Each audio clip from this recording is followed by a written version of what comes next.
ஆண்டவரும் இரட்சகருமாகிய இயேசு கிறிஸ்துவின் இனிய நாமத்தினாலே உங்களை நான் வாழ்த்துகிறேன். இந்த மாலை வேளையிலே தேவனுடைய சமூகத்தில் வந்திருக்கிற உங்களை நிச்சயமாக ஆண்டவர் ஆசீர்வதிப்பார். ஆமென். கர்த்தர் நல்லவராக இருக்கிறார். ஸ்தோத்திரம். ஆமென். கர்த்தர் பெரியவர். இந்த நாளின் செய்தியின் தலைப்பு காரியம் கைகூடி வரும். காரியம் கைகூடி வரும். ஆமென்.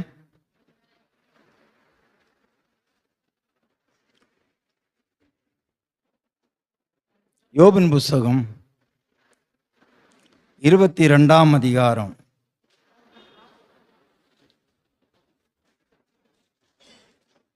யோபின் புஸ்தகம் 22ஆம் அதிகாரம் 28ஆம் வசனத்தை வாசிக்கலாம். நீர் ஒரு காரியத்தை நிர்ணயம் பண்ணினால் நீர் ஒரு காரியத்தை நிர்ணயம் பண்ணினால் அது உமக்கு நிலைவரப்படும். அது உமக்கு நிலைவரப்படும். உம்முடைய பாதைகளில் வெளிச்சம் பிரகாசிக்கும். உம்முடைய பாதைகளிலே வெளிச்சம் பிரகாசிக்கும். அல்லேலூயா சொல்லலாமா? கர்த்தர் நல்லவர். ஆண்டவர் இந்த மாலை வேளையிலே உங்களிடத்தில் சொல்றது நான் சொல்லிடுறேன். ஆமென். ஆமாம், ஆண்டவர் என்ன சொல்றார்? நீங்கள் ஒரு காரியத்தை நிர்ணயம் பண்ணினால் அப்படின்னு சொன்னால், நீங்கள் ஒரு காரியத்தை திட்டம் பண்ணினால், நீங்கள் ஒரு காரியத்தை திட்டம் பண்ணினால் அது உங்களுக்கு நிலைவரப்படும் அப்படின்னா கைகூடி வரும். ஆமென். உங்களுடைய பாதைகளிலே இருள் வராதாம், வெளிச்சம் பிரகாசிக்குமாம். ஆமென். எவ்வளோ அருமையான வார்த்தை அல்லவா? கர்த்தர் நல்லவராக இருக்கிறார். பிரியமான தேவனுடைய பிள்ளைகளே, கர்த்தருக்கு ஸ்தோத்திரம். நீங்கள் ஏனென்றால் கர்த்தர் நீதிமான் விரும்புகிறது அவனுக்கு கொடுக்கப்படும் சொல்றார். நீதிமொழிகளில் சொல்லும்போது சொல்றார், நீதிமான் விரும்புகிறது அவனுக்கு கொடுக்கப்படும். விசுவாசம் உள்ளவர்களாய் நீங்கள் ஜெபத்தில் எவைகளை கேட்பீர்களோ அவையெல்லாம் பெறுவீர்கள் என்று சொல்லப்பட்டிருக்கிறது. அப்படியானால் நீங்கள் ஒரு காரியத்தை திட்டம் பண்ணினால் அது கைகூடி வர வேண்டுமானால் நாம் என்ன செய்ய வேண்டும்? ஆமாம், முதலாவது நான் சொல்லுகிறேன், தேவனுடைய சித்தத்துக்கு ஒப்பு கொடுத்து தேவன் உங்களுக்கு ஒரு ஏவுதலை கொடுத்த பிறகு, அப்படியானால் தேவன் உங்களுக்கு ஒரு கிரீன் சிக்னல் கொடுப்பார். அப்போ தான் நீங்கள் அந்த காரியத்தை திட்டமிடணும். ஆண்டவர்கிட்ட முதலாவது கேட்கணும், ஆண்டவரே எனக்கு இந்த காரியத்தின் மேலே ஒரு ஆசையாக இருக்கு, அது எனக்கு பிரயோஜனமாக இருக்குமா, உம்முடைய நாமத்துக்கு மைமையாக இருக்குமா என்றால் அதை எனக்கு தாரும், நான் உம்மிடத்தில் விண்ணப்பம் பண்ணுறேன் அப்படின்னு. ஒரு நாள் ஆண்டவர் என்ன பண்ணாருன்னா, சாலோமனுக்கு அவ சொப்பனத்தில் தோன்றி நீ என்ன கேளு நான் உனக்கு அதை தருவேன் என்று சொன்னார். இல்லையா சொல்லலாமா? நம்மகிட்ட கேட்க மாட்டேங்கிறாரே. ஆமென். நீங்கள் என்ன கேட்பீங்க? ஒருவேளை உங்கள்ட்ட ஆண்டவர் வர்றார், வந்து மகனே மகளே உனக்கு என்ன வேண்டும், நீ வேண்டது நான் தரேன் அப்படின்னு. ஆமாம், ஏற்கனவே டேவிட் ஐயா சொல்லிட்டாரு, என் பசங்களுக்கு ஆளுக்கு ஒரு வீடு கொடுப்பாரு, அதை கொடுவையா அப்படின்னு கேட்பீங்களா? என்ன கேட்பீங்கன்னு எனக்கு தெரியாது. சோதரம். ஆமாம், நீங்கள் எங்கிட்ட வளர்ந்துருக்கிறீங்க, அதனால் கொஞ்சம் ஞானமாக தான் கேட்பீங்கன்னு நான் நினைக்கிறேன். ஆமாம், அதனால் பிரியமானவளே, நீங்கள் நினைக்கக்கூடாது ஒரு காரியத்தை நிர்ணயம் பண்ணால் அது தருவேன்னு சொல்கிறாரு, அப்போ எது வேணாலும் நிர்ணயம் பண்ணலாமா? ஆமாம், எனக்கு கூட தான் ஆசை ஒரு யானையை வாங்கி வளர்க்கணும்னு. ஒரு யானையை வாங்கி வளர்க்கணும்னு ஆசை தான். ஆண்டவர் என்ன பண்ணுவார்? தருவாரா தரமாட்டாரா? தருவார். நீ நாசமாக போகிறதுக்கு தருவார். ஏன்னா நீ கேட்குறது என்னத்தை கேட்ட? யானையை கேட்டியே. ஆமாம், சிலர் அப்படி தான். யானை என்ன பண்ணுமா? மண்ணை அள்ளி தான் தலையிலே போட்டுக்கிடுமா. அது மாதிரி சில நாள் கேட்பாங்க, ஆமாம், மண்ணை அள்ளி நம்மவே தலையில் போடுற மாதிரி. புரிகிறதா உங்களுக்கு? யானையை கேட்டாலும் தருவார். அதுக்கப்புறம் நான் மொத்தத்தில் அழிஞ்சு போவேன். ஒரு நாளைக்கு யானைக்கு 60 கிலோக்கு தீனி போடணுமா? ஆமாம், நான் படித்தேன். 60 கிலோ, 60 கிலோ ஒரு நாளைக்கு குறைஞ்சபட்சம் நான் சொல்கிறது. ஆமாம், 60 கிலோ தீனி அதுக்கு போடணுமா? ஆமாம்.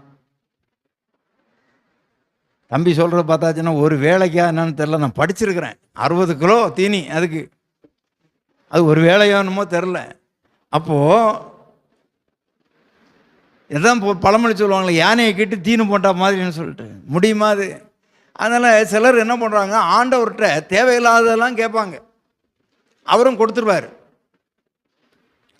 நாசமாக போகும். அதனால நாம் கேட்கும்போதே ஞானமாக கேட்கணும். அதனால தான் சாலோமன் என்ன கேட்டாருன்னா, ஆண்டவரே என் அப்பா ராஜா, அவருக்கு நான் பிள்ளை, அந்த ஸ்தானத்தில் என்ன ராஜாவாக அடுத்தது என்ன பண்ணியிருக்கிறாங்க, நியமிச்சிருக்கிறாங்க.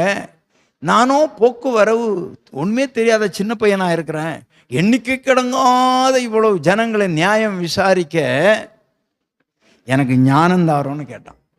அல்லேலூயா சொல்லலாமா? ஆண்டவர் சொன்னா, நீ கேட்டதையும் நான் உனக்கு கொடுப்பேன், கேளாத ஐஸ்வர்யத்தையும் நான் உனக்கு தருவேன், கேளாத ஐஸ்வர்யத்தையும் தருவேன், நீ கேட்டதையும் கொடுப்பேன். உனக்கு ஒத்த ஞானமாக இந்த பூமியில் இருப்பது கிடையாது. அன்பு தெய்வ பிள்ளைகளே, அந்த காரியம் சாலோமன் கேட்ட காரியம் ஆண்டவருக்கு பார்வைக்கு அது நலமானதாக இருந்தது. எனவே நீங்கள் கவனமாக கேட்கணும்.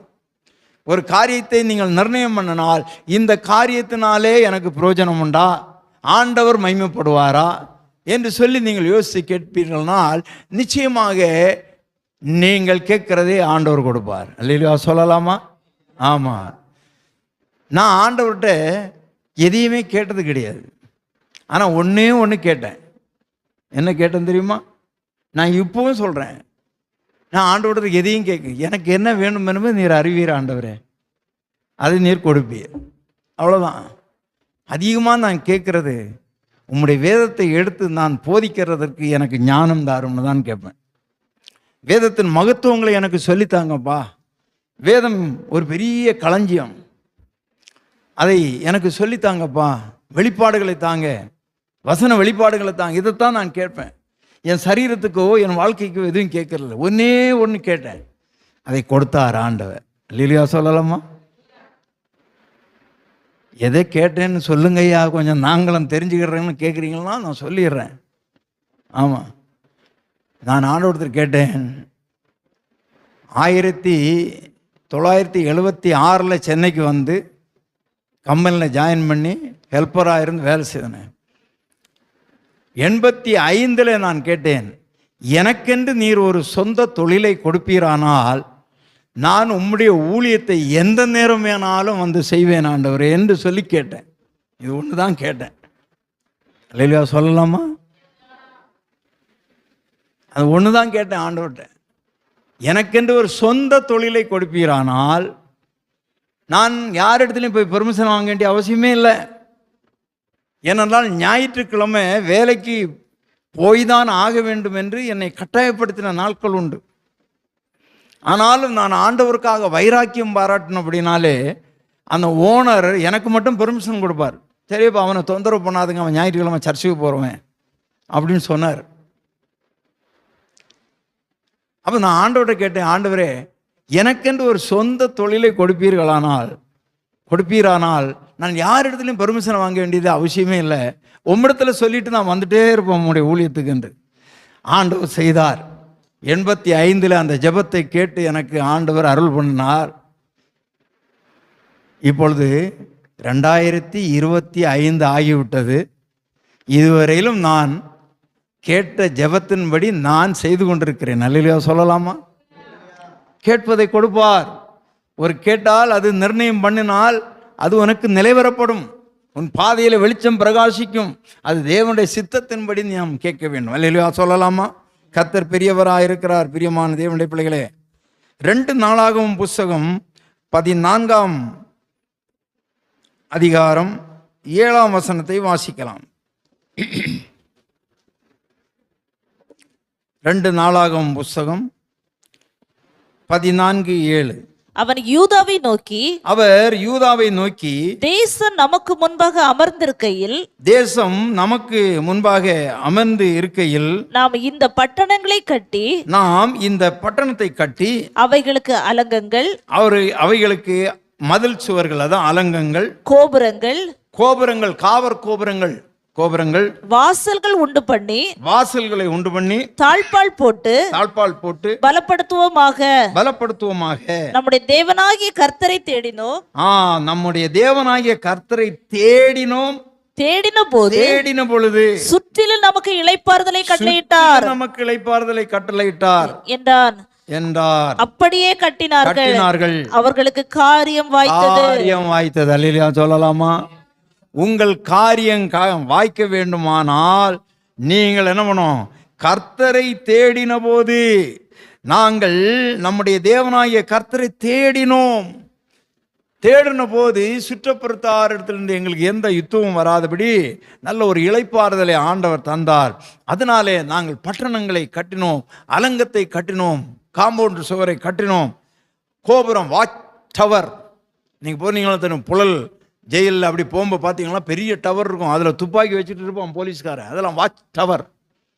அந்த கோபுரங்களை கட்டுவோம் என்று சொல்லி அவர்கள் இளைப்பாறுதலை ஆண்டவர் கொடுத்தபடினாலே ஆண்டவர் அந்த திட்டங்களை எல்லாம் வாய்க்க பண்ணினாராம். அல்லேலூயா சொல்லலாமா? எனவே பிரியமான தேவனுடைய பிள்ளைகளே, ஆண்டவரை தேடுங்க. உங்களுக்கு காரியம் வாய்க்கணும்னா யாரை தேடணும்? ஆண்டவரை தேடணும். நான் ஒரு காலத்தில் ஆண்டவரையும் தேடினேன், யார் லோன் கொடுக்குறாங்களோ அவங்களெல்லாம் தேடி போனேன். அவர்களுக்கு காரியம் வாய்த்தது. பிரியமானே, காரியம் வாய்த்தது தேவனை தேடுன அப்படின்னால. அதனால் நீங்கள் நம்ம ஆண்டவர் சொல்கிற, அதிகாலையில் என்னை தேடுகிறவன் என்னை கண்டடைவான். காலமே எழுப்பி ஜெபம் பண்ணுங்க, ஆண்டவரை தேடுங்க. ஆண்டவர் நிச்சயமாக உங்களுக்கு பதில் அளிப்பார். ஆமாம், ஆண்டவரை எங்கே போய் தேடுறது? ஒரு அருமையான பாட்டு உண்டு, பழைய பாட்டு. எங்கே தேடுவேன் நான், எங்கே தேடுவேன் நான், எங்கே தேடுவேன் என் நேசரேசுவை நான், எங்கே தேடுவேன் என் நேசரேசுவை நான், எங்கே தேடுவேன். அது எங்கேருந்து வந்த பாட்டு? உன்னத பாட்டில் இருந்து வந்தது. நேசரை தேடி அலைவாள் அல்லவா, நேசரை தேடி அலைவாள். ஆமா, பனி தூரல்ல கிடைக்காது. அந்த அவளை பிடித்து வஸ்திரங்களை உரிந்து காயப்படுத்தி அனுப்புவாங்களே, அதனால் அவள் அப்படி நினச்சி பாடின பாட்டு. என்ன பாட்டு? எங்கே தேடுவேன். ஆமாம், அந்த பாட்டு முடியும் போது பக்தன் பாடுகிறா, காலை தேடுவே நேசரை கண்டு மகிழுவே, காலை தேடுவே நேசரை கண்டு மகிழுவே, கருத்தாய் தேடுவே நேசரின் காதலை நாடுவே, கருத்தாய் தேடுவே நேசரின் காதலை நாடுவே. எங்கே தேடுவேன் நான், எங்கே தேடுவேன், எங்கே தேடுவேன் நான், எங்கே தேடுவேன் என் நேசரேசுவை நான், எங்கே தேடுவேன் என் நேசரேசுவை நான், எங்கே தேடுவேன்.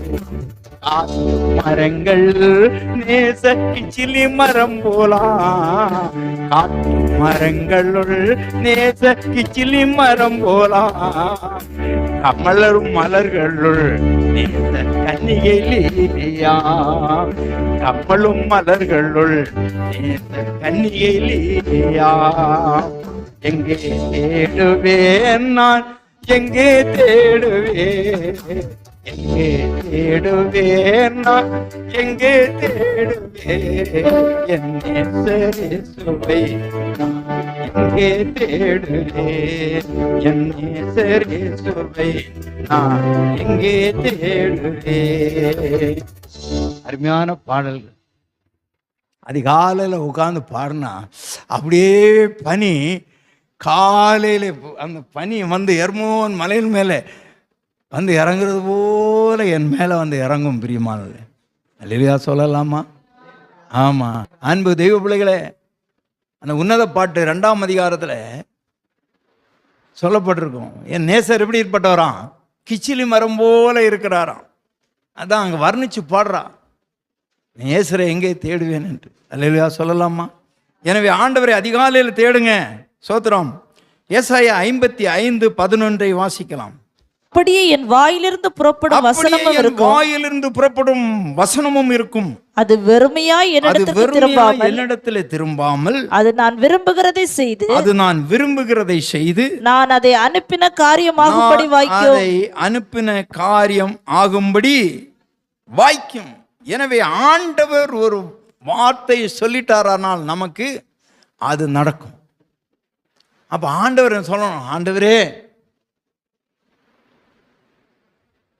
சாமுவேல் ஒரு நாள் சொன்னார், சிறுவனா இருக்கும்போது என்ன சொன்னார்?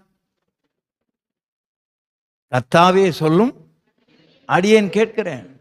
எப்ப சொன்னாரு? காலம் 9 மணிக்கு சொன்னாரா? இல்லை காலம் 12 மணிக்கு சொன்னாரா? எப்போ சொன்னார்? ராத்திரி தூங்கும்போது.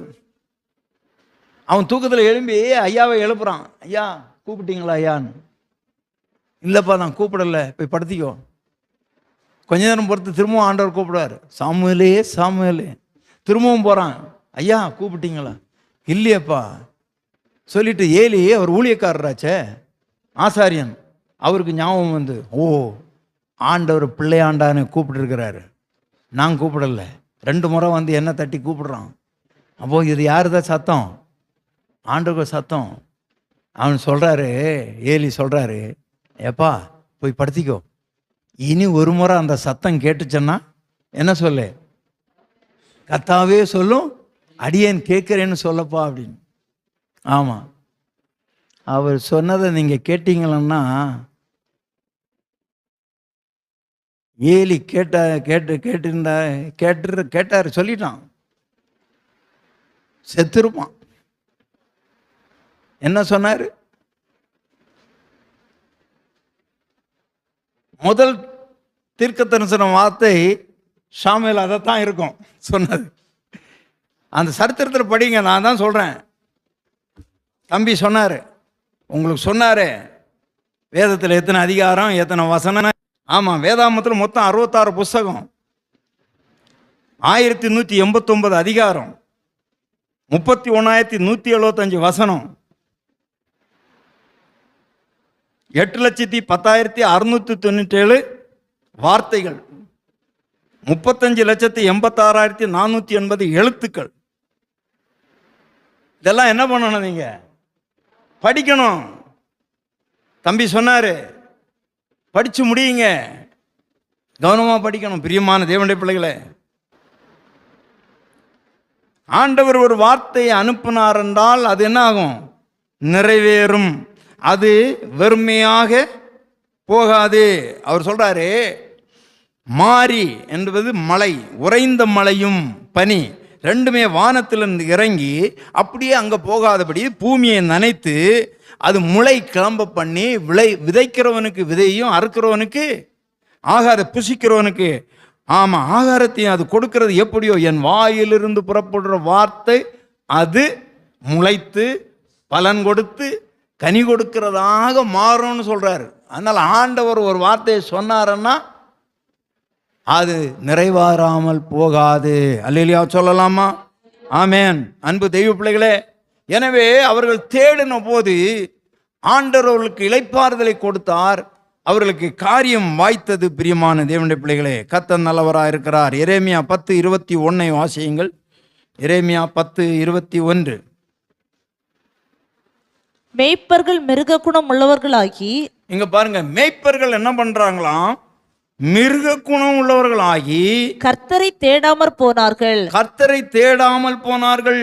ஆகையால் அவர்கள் காரியம் வாய்க்காமற் போய் காரியம் வாய்க்காமல் போயிடுச்சாம். அவர்கள் மந்தையெல்லாம் சிதறடிக்கப்பட்டது. பார்த்தீங்களா? மேய்ப்பர்கள் தேவனை தேடலையா, அதனால காரியம் வாய்க்காமல் போயிடுச்சான். எனவே தேட வேண்டும். அங்கே நாம் வாசித்தோம், அங்கே ஆசாவனுடைய நாட்களிலே கர்த்தரை தேடினார்கள் என்று பார்க்கிறோம். தேடினார்கள். கர்த்தரை தேடுங்க, கர்த்தரை தேடுங்க. ஆண்டவரே சோத்திரம். சமயம் கிடைக்கும் பாட்டு பாடுங்க, வேதத்தை வாசிங்க, ஆண்டவரை தேடுங்க. நிச்சயமாக காரியங்களை வாய்க்க பண்ணுவார். ஆமா, சங்கீதம் 1:1 வாசிங்க. 1ஆம் சங்கீதம் 1-3. துன்மார்க்கருடைய ஆலோசனையில நடக்காதுங்க. பாவிகளுடைய வழியில் நில்லாமலும் நில்லாதுங்க. பரியாசக்காரர் உட்காரும் இடத்துல உட்காராதுங்க. கர்த்தருடைய வேதத்தில் பிரியமாயிருந்து இரவும் பகலும் அவருடைய வேதத்தில் தியானமாயிருக்கிற மனுஷன் பாக்கியவான். அவன் நீர்க்கால்களின் ஓரமாய் நடப்பட்டு அவன் எப்படி நீர்க்கால்கள் ஓரமாக நடப்பட்டு தன் காலத்தில் தன் கனியை கொடுத்து இலையுதிராதிருக்கிற மரத்தை போல் இருப்பான். அவன் செய்வதெல்லாம் வாய்க்கும். சொல்லலாமா? அவன் செய்வது எல்லாம் வாய்க்கும். யாருக்கு ஆலோசனை நடக்கக்கூடாது? துன்மார்க்கருடைய ஆலோசனையில் நடக்கக்கூடாது. ஆமா, சர்ச்சுக்கு வரும்போதே துன்மார்க்கர்கள் நிறைய இருப்பாங்க. எங்கக்கா போறீங்க? பிரேயருக்கு போறோம். அங்கேயா போறீங்க? உனக்கு வேற வேலையே இல்லைங்க, உனக்கு வேற வேலையே இல்லை. துன்மார்க்கருடைய ஆலோசனை. நீ சினிமாவை காட்டுறாங்க, இல்லை வேற என்னமோ வேடிக்கை பார்த்து காட்டுறாங்களா? ஒன்றும் கிடையாது. ஆண்டவரை தொழுது கொள்ள வருகிறோம். துன்மார்க்கருடைய ஆலோசனைலாம் நடக்காதுங்க. பாவிகளுடைய வழியில நிற்காதுங்க. பைபிளை தூக்கிட்டு வந்தீங்கன்னா அக்கா அக்கான்னு கூப்பிட்டாலும் காது செவிடா இருந்ததான். யாருக்கு செவிடா இருந்தது? பைபிள் அதுக்கும் படிக்க சொல்றேன். சவுலு காது கேளாதவன போல இருந்தானா. இவனா நம்ம ரட்சிக்க போறான் அப்படின்னு சொல்லிட்டு ஒரு சில மக்கள் கோஷம் போட்டாங்களாம். சவுல் ராஜாவாக மாறுறப்போ அவனுக்கு காணிக்கையும் கொண்டுறல, வந்தனம் பண்றதுக்கு வாழ்த்து மடல் எல்லாம் கொண்டுறல, இவனா நம்மளை ஆள போறான், நாசமா போச்சு அப்படின்னு சொல்லிட்டு திட்டுனாங்களாம். இவன் என்ன பண்ணானா? ராஜா இவன் காது கேளாதவன போல. வழியில் யாராவது கூப்பிட்டா என்ன பண்ணணும்? காது கேளாத போல வந்துருங்க. மறுநாள் கூப்பிடுவாங்க, அக்கா நான் நேற்றை கூப்பிட்டேன், நான் கேட்கல, காது கேட்காத போ. சொல்லித்தரேன் உங்களுக்கு ரகசியம். இதெல்லாம் வெளியே போய் சொல்லிடாதுங்க. ரகசியம்னு சொன்னால் என்னது? இந்த ரகசியத்தை சொல்லணும்னா பெண்கள்கிட்ட தான் சொல்லணும் ரகசியத்தை. அந்த காலத்தில் ஆல் இண்டியா ரேடியோன்னு ஒன்று வரும். நீங்கள் எல்லாம் நல்லவங்க, ஏன்னா என்னை பார்க்குற முறைக்கிற முறைப்பு அப்படி இருக்கு. எங்களை போய் இப்படி சொல்லிட்டீங்களா ஐயா, நாங்கள் எவ்வளோ நல்லவங்க, நாங்கள் எதுவுமே வெளியில் மூச்சு விட மாட்டோம் ஐயா.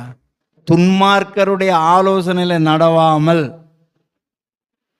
பாவியல் வழியில் நில்லாமல், கூப்பிடுவாங்க நிற்காதுங்கன்னு அதான் சொன்னேன். நில்லாமல், பரியாசக்காரர் உட்காரும் இடத்தில் உட்காராங்க. ஆமாம், நடக்கிறது, நிற்கிறது, உட்கார்றது. கவனமாக இருங்க. சில நேரம் உட்கார்ந்தா எழும்ப முடியாது. ஆமாம், கவனமாக இருப்போம். அப்போ இரவும் பகலும் வேதத்தில் பிரியமாக இருந்து தியானமாக இருந்து அப்படி இருக்கிற மனுஷன் பாக்கியவானாம். அவனுக்கு குறைவே இல்லை, அவ்வளோதான். அந்த நீர்க்காலின் ஓரமாய் இலை உதிராயிரம் மரத்தில் போல இருக்கிறதெல்லாம் எப்படி அவன் செய்வதெல்லாம் வாய்க்கும். இந்த காரியத்தை செய்யாமல் இருந்தான். தன் காலத்திலே தன் கனியை கொடுத்து இலை உதிராது இருக்கிற மரம். ஏற்கனவே நாங்கள் இதெல்லாம் சொல்லியிருக்கிறோம் உங்களுக்கு. இலை உதிராமல் இருக்கிற மரம் எந்த மரம்? தன் காலத்திலே தன் கனியை கொடுக்குற மரம் எந்த மரம்? சொல்லி தந்திருக்கிறேன். நான் சொல்லாத சத்தியம் இன்னும் நிறைய இருக்குது. நிறைய சொன்னதை தான் உங்கள்கிட்ட கேட்பேன். கேள்வி கேட்டால் உங்கள்கிட்ட நான் ஏற்கனவே சொன்னது. சொல்ல முடியுமா உங்களால்? வாழை மரம், வாழை மரத்தினுடைய இலை என்ன ஆகாது? உதிராது. காஞ்சி போனாலும் கூட அது மரத்திலே தான் ஒட்டிக்கிட்டு இருக்கும். நம்ம தான் போய் அதை என்ன பண்ணுவோம்? இழுத்து அறுத்து வெளியே தள்ளுவோம். அது இலை உதிரவே உதிராது. தன் காலத்திலே தன் கனியை கொடுக்கும். அதுக்கு மேலே அது வாழாது. தன்னுடைய காலம் முடிகிற போது என்ன ஆகும்? கனியை கொடுத்துட்டு அதுக்கப்புறம் அந்த மரம் என்ன ஆகாது? வாழாது. வாழை தார் வெட்டின பிறகு அதுலேருந்து திரும்ப தார் வருமா? வாழை மரம் கொலை போடுது இல்லவா? அந்த தார் முத்துது, பழம் வருது, அந்த பழத்தை அறுத்து எடுத்துடுறீங்க தாரை, அதுக்கப்புறம் அந்த மரத்துலேருந்து வருமா? வராது. தன் காலத்தில் தன் கனியை கொடுத்து இலை உதிராது இருக்கிற மரத்தை போல இருப்பான். அல்லேலூயா சொல்லலாமா? ஆமாம். வாழ்கிறது ஒரே வாழ்வு தான். மாமரம் பலாமரம் சீசன் தோறும் கனி கொடுக்கும். வாழை மரம் வாழ்க்கையில் ஒருக்காதான். நீங்கள் வாழ்கிறது ஒரே வாழ்வு. அதனால் அந்த வாழ்வில் கனியை கொடுத்து முடிச்சிட்ட பிறகு உங்களுக்கு இளைப்பாறும் ஸ்தலத்துக்கு ஆண்டவர் உங்களை கொண்டு போவார். திரும்ப திரும்ப நீங்கள் எதுவுமே நல்லது நினச்சாலும் செய்ய முடியாது இந்த உலகத்தில். தன் காலத்திலே கனியை தந்து முடிச்சிடணும், வாழை மரத்தை போல. அதனால தான் வாழ்த்தும் பொழுது சொல்லுவாங்க, வாழையடி வாழையாய் நீ வாழும்படி உன்னை வாழ்த்துகிறேன். ஏன் கல்யாண வீட்டில் 2 வாழை தாரை கட்டி விடுறாங்கன்னா, இந்த வாழை மரம் போல தன் காலத்தில் கனி கொடு. அல்லேலூயா சொல்லலாமா? ஐயா இவ்வளவு தத்துவம் எல்லாம் இருக்காயா? இன்னும் நிறைய தத்துவம் இருக்கு. ஒன்னொன்னா எப்போவாவது சொல்லுவேன். அல்லேலூயா சொல்லலாமா? கர்த்தர் நல்லவராக இருக்கிறார். உங்களுக்கு புரிகிறதா? உலகத்தான் எப்படி வாழ்த்துவான்? வாழையடி வாழையாக. ஆமாம். அதுக்கு அர்த்தம் என்ன? அந்த மரம் போனாலும் அதனுடைய கன்று திரும்பவும் வாழையாக வரும். வாழையடி வாழையாக வந்து கொண்டே இருக்கும். ஆமாம். நீங்கள் புளிய மரத்தை நட்டு பாருங்க, அந்த புளிய மரத்துக்கு வேரில் இருந்து புளிய மரம் முளைக்குமா? முளைக்காது. வாழை மரம் தான் வேர்லேருந்து திரும்பவும் முளைச்சி வாழையடி வாழையாக வந்து கொண்டே இருக்கும். ஆண்டவர் வேதத்திலே வாழை மரத்தை எழுதி வச்சிருக்கிறாரு.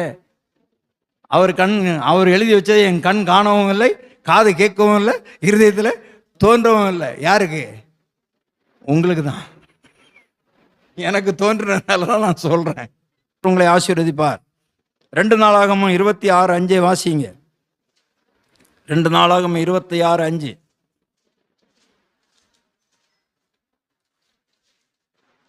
தேவனுடைய தரிசனங்களில் வாசிங்க.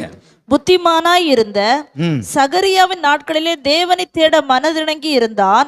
தேவனை தேட மனது இணங்கி இருந்தான். அவன் கர்த்தரை தேடின நாட்களில் தேவன் அவன் காரியங்களை வாய்க்க செய்தார். தேவன் அவர் காரியங்களை வாய்க்க செய்தார். அல்லேலூயா சொல்லலாமா? காரியங்களை வாய்க்க செய்யணுமானால் தேவனை தேடுங்க. ஏற்கனவே சொல்லிட்டேன். நெகேமியா 1:11 வாசிங்க. நெகேமியா 1:11. ஆண்டவரே உமது அடியானின் ஜெபத்தையும் உமது நாமத்துக்கு பயப்பட வேண்டும் என்று விரும்புகிற உமது அடியாரின் ஜெபத்தையும் உமது செவிகள் கவனித்திருப்பதாக இன்றைக்கு உமது அடியானுக்கு காரியத்தை கைகூடி வரும்படி வரப்பண்ணி இந்த மனுஷனுக்கு முன்பாக எனக்கு இரக்கம் கிடைக்க பண்ணி அருளும் என்று பிரார்த்தித்தேன். நான் ராஜாவுக்கு பானபாத்திரக்காரனாய் இருந்தேன். ஆமா, ராஜாவுக்கு பானபாத்திரக்காரனாக இருக்கிறான். ஒரு பாரம் எருசலேமிலே இவனுடைய முன்னோர்கள் கல்லறைகள் இடிபட்டு கிடக்கிறது. எருசலேமுடைய அலங்கம் இடிபட்டு கிடக்கிறது. அந்த வாசல்கள் எல்லாம் சுட்டரிக்கப்பட்டு கிடக்கிறது. எப்படியாவது நான் அதை போய் கட்ட வேண்டும் என்று சொல்லி அவன் ராஜாவுடைய விண்ணப்பம் பண்ணுகிறான். அவன் ஆண்டவரிடத்தில் ஜெபம் பண்றான். ஆண்டவரே உமது அடியானின் ஜெபத்தையும் உமது நாமத்துக்கு பயப்பட வேண்டும் என்று விரும்புகிற உமது அடியானின் ஜெபத்தையும் உமது செவிகள் கவனித்திருப்பதாக என்று சொல்லி, இன்றைக்கு உமது அடியானுக்கு காரியத்தை கைகூடி வர பண்ணு, இந்த மனுஷனுக்கு முன்பாக எனக்கு இரக்கம் கிடைக்க பண்ணி அருளும் என்று பிரார்த்தித்தேன் என்று சொல்கிறான். அல்லேலூயா சொல்லலாமா? ஆனால் ஜெபம் பண்ண பிறகு 2:20 வாசிங்க.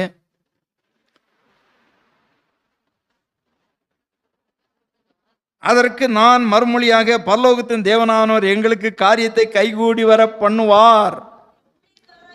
அவருடைய ஊழியக்காரர்களை நாங்கள் எழுந்து கட்டுவோம். உங்களுக்கோ வென்றால் எருசலேமிலே பங்குமில்லை, பாத்தியமும் இல்லை, விளங்க ஒன்றும் இல்லை என்று அவனுடைய சொன்னான். நாங்க கட்டுவோம் ஐயா. காரியத்தை ஆண்டவர் என்ன பண்றாரு? வாக்கிய பண்ணுகிறார். அல்லேலூயா சொல்லலாமா? காரியத்தை கைகூடி வர பண்ணுவார். அந்த நம்பிக்கையை சொல்லுகிறார். இப்பொழுது 6:16 வாசிங்க. 6:16. எங்கள் பகைஞர் எல்லாரும் அதை கேட்டபோது எங்கள் சுற்றுப்புறத்தாராகிய புறஜாதியான அனைவரும் கண்டபோதும் மிகவும் முனை அற்று போய் இந்த கிரியை எங்கள் தேவனால் கைகூடி வந்ததென்று அறிந்தார்கள். அல்லேலூயா சொல்லலாமா? 15ஆம் வசனம். அப்படியே அலங்கமானது 52 நாளைக்குள்ளே கட்டப்பட்டு ஏலூன் மாதம் 25ஆம் தேதியிலே முடிந்தது. பார்த்தீங்களா? காரியத்தை வாய்க்க பண்ணி கட்டி முடிச்சுட்டாங்களேங்க. அல்லேலூயா சொல்லலாமா? அங்க வருவாங்க சன்பல்லாத்தும் தொபியாவும். இவங்க கட்டிடுறாங்களாம். பெருசா கட்டுறாங்களாம். ஒரு நரி ஏறி போனா அது விழுந்துரும் அப்படின்னு கிண்டலும் கேலியும் பண்ணாங்க. சன்பல்லாத்தும் தொபியாவும் உங்க வாழ்க்கையில வருவாங்க. அங்க போய் என்னத்தை கண்டுட்டேன், அங்க போய் என்ன பண்ணிட்டேன், ஒன்றும் கிடைக்காது, ஒன்றும் நடக்காது எல்லாம் சொல்லுவாங்க. ஆனால் ஆண்டவர் காரியங்களை கைகூடி வர பண்ணுகிற தெய்வம். நீங்கள் ஆண்டவருக்கு சித்தமானதை கேட்க வேண்டும், ஆண்டவருக்கு பிரியமானதை கேட்க வேண்டும். ஆண்டவர் கைகூடி வர பண்ணுவார். அல்லேலூயா சொல்லலாமா? அன்பு தெய்வ பிள்ளைகளே, கடைசியாக நான் முதலாவது வாசித்த அந்த யோபு 22ஆம் அதிகாரத்திலே ஒரு வசனத்தை உங்களுக்கு நினைப்பூட்டி நான் குறித்த நேரத்தில் நான் முடித்துடுறேன். கவலைப்படாதுங்க. இன்னும் 3 நிமிஷத்தில் இந்த செய்தி முடிவடையும். கவலைப்படாதுங்க.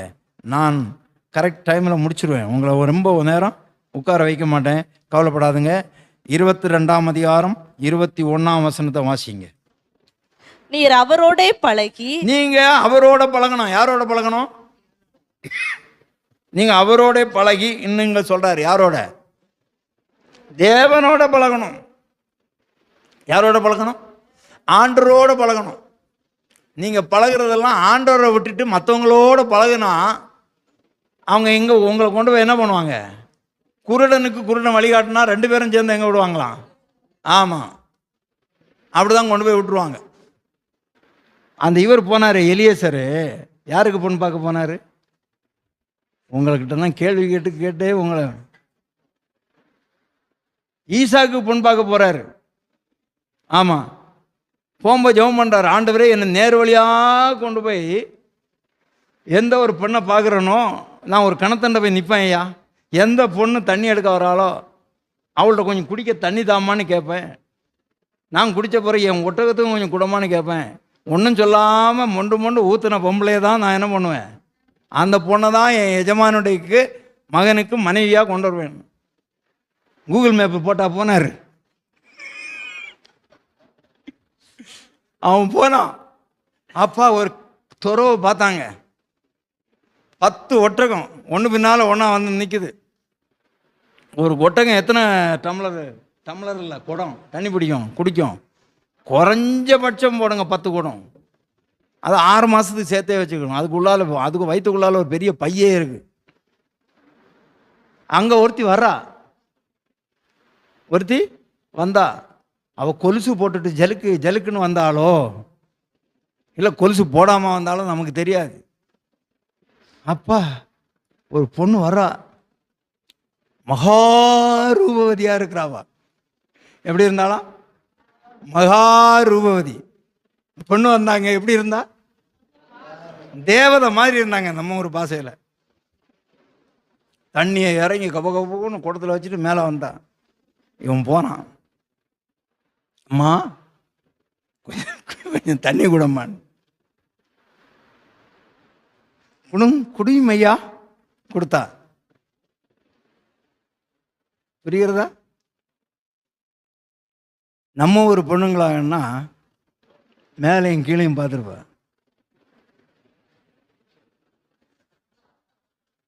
இப்போ தண்ணி கேட்ப, கொஞ்ச நேரம் பொறுத்து நீ எங்கே இருந்து வரேன்னு கேட்ப. அது கொஞ்ச நேரம் பொறுத்து என் கூட வரியான்னு கேட்ப. இப்படியெல்லாம் நீ கேட்ப அப்படின்னு இந்த பாரு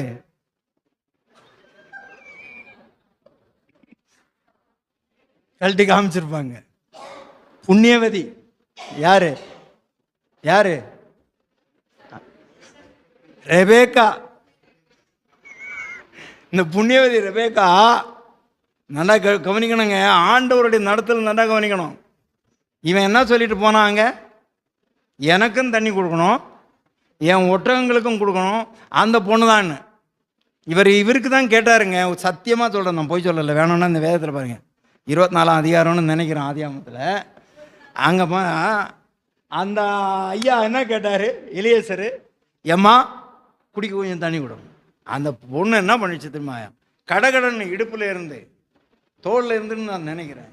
அவன் என்ன இறக்கி, ஐயா குடியுங்கய்யா, உமக்கும் கொடுப்பேன், உம்முடைய ஒட்டகங்களுக்கும் கொடுப்பேன் ஐயா. இவன் தான் பொண்ணு. யாரு பொண்ணு? நீங்களும் பொண்ணை பார்த்து வச்சிருக்கிறீங்க. இந்த பக்கமா பார்த்து பேசுறேன், அந்த பக்கமா என்ன அடிச்சிட போறாங்க.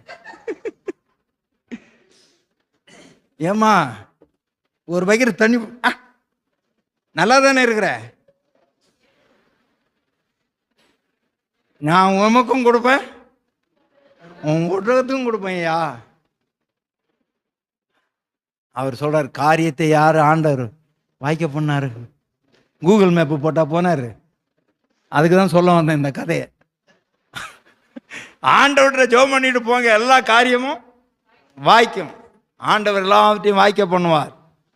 என்ன காரியம் சொன்னேன்? ஆண்டவரை தேடுங்க, காலமாக தேடுங்க, அதானே சொன்னேன். அதுதான் இவ்வளோ நேரம் பேசினேன். அவரோடு பழகி, இப்போ வாசிங்க, நீர் அவரோடு பழகி சமாதானமாயிரும், அதனாலே உமக்கு நன்மை வரும். அவர் வாயிலிருந்து பிறந்த வேத பிரமாணத்தை ஏற்றுக்கொண்டு அவர் வார்த்தைகளை உம்முடைய இருதயத்தில் வைத்துக்கொள்ள வேண்டுகிறேன். நீர் சர்வ வல்லவரிடத்தில் மனம் திரும்பினால் திரும்ப கட்டப்படுவீர், அக்கிரமத்தை உமது கூடாரத்தை தூரமாக்கும். அப்பொழுது காரியத்தை நீர் ஒரு காரியத்தை 28 நீர் ஒரு காரியத்தை நிர்ணயம் பண்ணாலும் அது நிறைவேறும். அப்போ யாரோடு பழகணும்? ஆண்டரோடு பழகுங்க. நாசியில் சுவாசம் உள்ள மனுஷரோடு பழகாதுங்க. அவங்க எல்லாரும் நம்மளை எங்கே கொண்டு போய், அவங்க எல்லாம் கூகுள் மேப்பு, நம்மளை கொண்டு போய் எங்கேயாவது பாதாளத்தில் விட்டுருவாங்க. அதனால தெய்வம் மகா பரிசுத்தம் உள்ளவர். தெய்வம் யாரு? மகா பரிசுத்தம் உள்ளவர், பொய்யுரையாத தெய்வம். நம்ம தப்பு பண்ணாலும் அவர் மன்னிச்சுட்டே இருக்கிறார். ஆமாம், மனசில் வச்சுக்கவே மாட்டார். வேதம் சொல்லுகிறது, அவர் மன்னிக்கிறவரும் மன்னித்து மறக்கிறவரும்.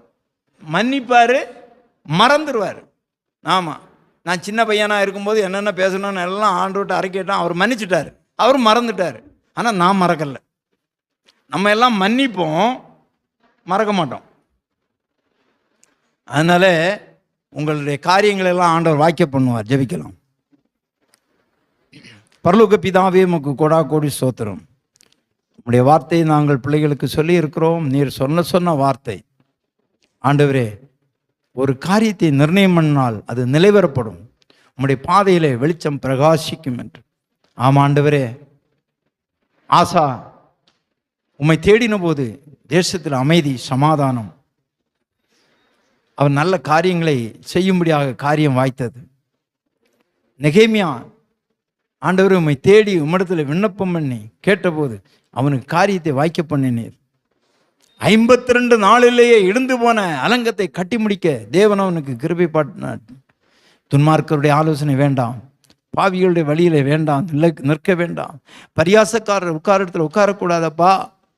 இரவும் பவுலும் வேதத்திலே தியானமாக இருக்கிற மனுஷன் பாக்கியவான் சொல்லப்பட்டிருக்கிறதே. அவன் அல்லவா நீர்க்கால்களின் ஓரமாய் நடப்பட்டு தன் காலத்தில் தன் கனியை தந்து இறைவதற்கு மரத்தைப்போ அவன் செய்வதெல்லாம் வாய்க்கும் என்று சொன்னீங்கப்பா.